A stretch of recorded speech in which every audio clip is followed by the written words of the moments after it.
melampaui segala akal dan pikiran manusia, kiranya bersama kamu sekalian. Amin. Salam. Selamat Advent. Selamat Advent. Untuk semua oparan Ubosi KPA dari Sigindung Tarutung.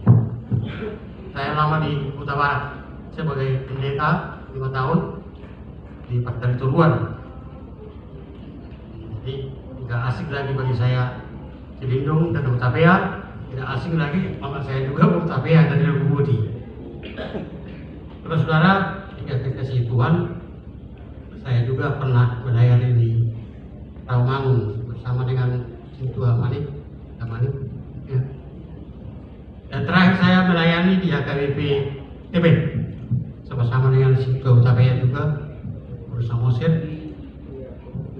dengan Purwar Paung dan Utapea yang mendapat mujizat dari Tuhan luar biasa. Saya melayani ya penyakit kanker dulu di sana, luar biasa, tambah cantikan. Selamat Advent. Puji Tuhan masih bisa kita sama-sama merayakan ya Advent ini. Baris tiga aja dari dua pengaruan, belum bersuruh aja dari suruhan. Belum diuluan seluruh pengumuman, belum diuluan dulu harugian. Pas saya kami ke rumah sakit, pauku saya Nyonya Utahaya Utapea telepon menyuruh saya mulai sehat, saya pasti bisa, aku bilang. Kata saya masuk nami di rumah sakit Tebet, itulah orang tua. Jadi umur saya sekarang sudah 77 tahun, 77. Saya pensiun dari Tebet, kita KIP. Istri saya baru di Tonang. Cucu saya 10 sampai sekarang, masih 10, mungkin masih tambah lagi. Saya tinggal di Gunung Putri. Kegiatan saya sekarang berkebun. Memang orang-orang yang pensiun harus ada kegiatan, tapi jangan lagi yang berat-berat. Kalau ada memang kebun, ya itu lebih baik untuk olahraga, ya itulah olahraga saya setiap hari. Puji Tuhan, saudara, bahwa kita merayakan Natal dengan tema Natal tahun ini di Protestan dengan di Katolik juga. Kemudian bagi Allah tempat yang maha tinggi dan damai sejahtera di dunia, di bumi, di antara manusia yang berkenan kepadanya. Lukas 2 ayat 14. Dalam bahasa daerah, kasangabong mari di batari dan damai mari tanahon dia kacolma salomoni. Tidak gampang dengan membawa damai, ya, menjadi juru damai tidak gampang. Ya, kalau ada yang berbedai kedua belah pihak, sangat susah untuk jadi juru damai. Nanti salah-salah ngomong juru damai ini jadi tersingkir pada pihak Sardo maupun pada pihak Sardo.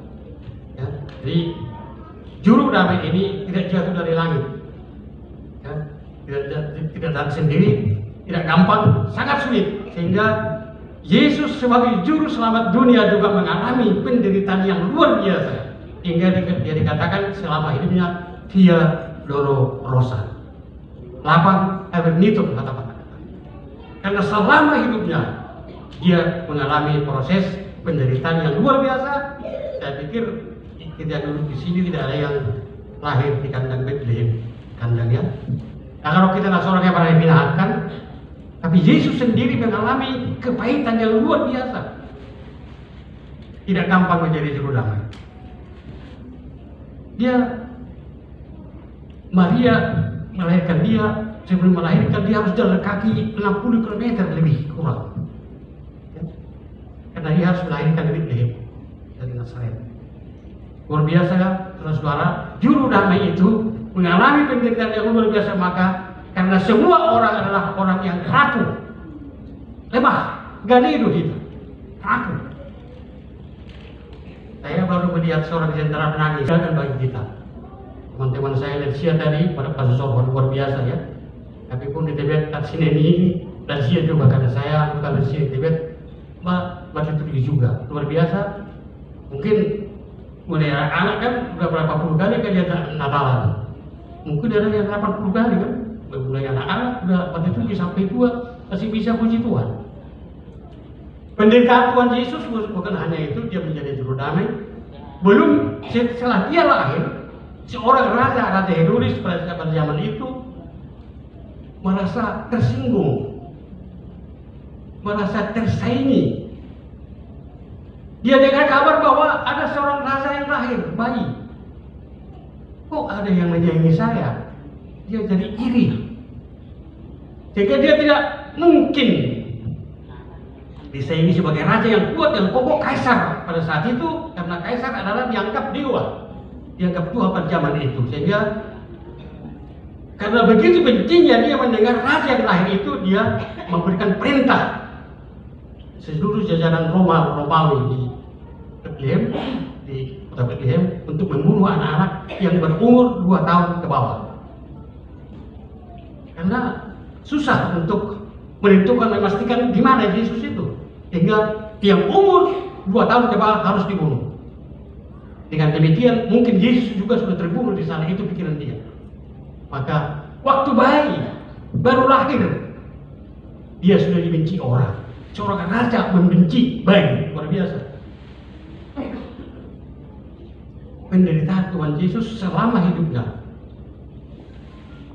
dan terakhir dia harus mati di kayu salib untuk keselamatan kita, untuk memberikan kekuatan yang baru bagi kita, karena kita sendiri tidak sanggup, tidak mampu lagi untuk menyelamatkan diri kita sendiri, karena kita sudah penuh dosa.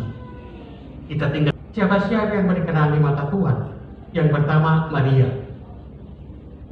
Maria seorang gadis, malaikat datang memberikan suara kepada Yahudi dengan orang Batak itu sama. Kalau ada yang hamil di luar nikah, aib yang luar biasa, aib seumur hidup, tias di keluarga, luar biasa. Maka terjadi perdebatan bagaimana itu terjadi. Saya belum mengenal laki-laki, saya masih gadis. Lalu malaikat itu bilang tidak ada yang mustahil bagi Tuhan. Maria menyerah karena dia berkenan kepada Tuhan. Dia halaman di mata, dia berkata, saya hamba Tuhan, jadilah seperti yang kau bilang. Nah, 02 jadi badan hidupnya. Dia menerima, walaupun dia harus menanggung risiko, mungkin disikirkan orang dan lain sebagainya. Dia seorang yang berkenan di hati Tuhan. Walaupun di masyarakat mungkin dia jadi tersingkir, dibully orang, tapi dia peduli hanya dengan menuruti perintah Tuhan. Yang kedua adalah Yosef sebagai tunangan dia. Kalau dia Batak, Maroroan ada. Maroroan itu sudah setengah nikah. Dia bertunangan dengan Joseph. Bagaimana seorang Joseph yang begitu cinta kepada Maria mendengar berita bahwa tunangannya itu, bahwa Maria perempuan yang tercantik bagi dia pada saat itu, dengar kabar bahwa dia hamil di luar nikah. Malaikat melalui mimpinya, Joseph, engkau jangan ragu-ragu membuat Maria, mengambil Maria sebagai istrimu, karena yang ada pada dirinya adalah dari malaikat. Bagaimana menjelaskan ini dari malaikat pada umum, masyarakat umum kan? Orang kan nggak bisa dilarang gosip-gosip dan lain sebagainya. Saudara-saudara, tetapi juga karena Joseph adalah seorang laki-laki yang tunduk dan patuh kepada Tuhan, berkenan kepada Tuhan, maka dia mau sama-sama menanggung rasa malu. Dia mau berbagi dengan Maria karena suara dari Allah, karena suruhan, karena perintah dari Allah. Dia mau sama-sama menanggung rasa malu di tengah-tengah masyarakat. Itulah orang-orang yang berkenan. Dan yang ketiga, orang yang berkenan kepada Allah adalah para gembala. Gembala yang selama ini tidak ada artinya dipandang sebelah mata. Itulah golongan yang terendah di tengah-tengah masyarakat. Kalau ada masalah-masalah di pengadilan, seorang gembala tidak bisa menjadi saksi, karena biasanya gembala-gembala ini cocok bergabus, hingga mereka tidak bisa dipakai untuk saksi di pengadilan. Dipandang rendah dan tidak ada harganya. Tetapi berita keselamatan lantaran memang mereka merasa takut pada saat itu pada Belanda, tapi suara yang datang dari surgawi itu mengatakan jangan takut, karena berita keselamatan malam ini telah ada padamu. Yang dihargai masyarakat pada saat itu adalah orang-orang Lewi yang memakai jubah sebagai jubah saya ini. Kenapa enggak kepada tokoh-tokoh agama yang menganggap dirinya suci, yang menganggap dirinya lebih dari orang lain? Kenapa kepada orang-orang yang lemah, kepada gembala-gembala? Saudara-saudara, Allah memakai orang-orang yang tidak dihargai di dunia ini kepada mereka lah, karena Dia tahu gembala-gembala ini adalah orang-orang yang takut akan Tuhan,